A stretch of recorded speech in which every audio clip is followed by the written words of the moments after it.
Parang panduloko sa bansa natin. Pinag-ikot-ikot lang tayo. Tama na.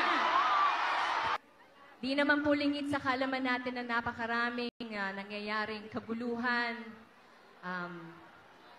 kasinungalingan, panluloko ang ginagawa sa ating bansa.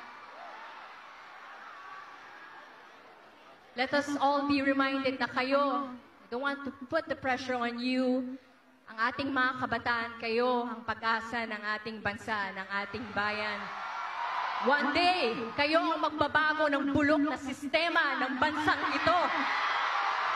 Huwag kayong mawalan ng pag-asa, huwag tayong mawalan ng pag-asa, kumapit tayo sa hope at magtiwala. Patuloy na magtiwala na balang araw, mababago din ang bulok na sistema na yan. At uunlad din ang ating mahal na bansang Pilipinas. Hindi na natin kailangang umalis ng bansa para makapaghanap ng magandang trabaho dahil nandito na lahat ng oportunidad. Patuloy natin ipagdasal ang ating bansa.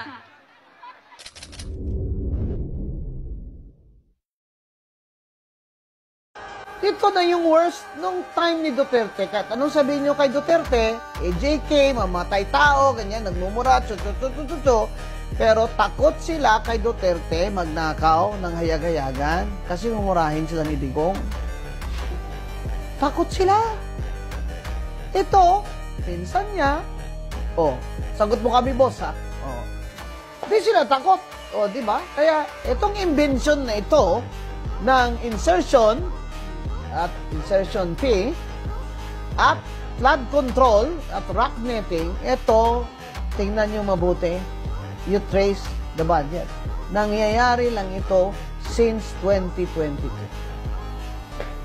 But of course, Diskaya started in 2016 Anong and sabi started niya? to get their billions. O anong sabi by niya? 2019. Tinanong siya, bakit nung panahon ni Digong wala kang ganun? Wala naman po nanghingi nung panahon ni President Duterte.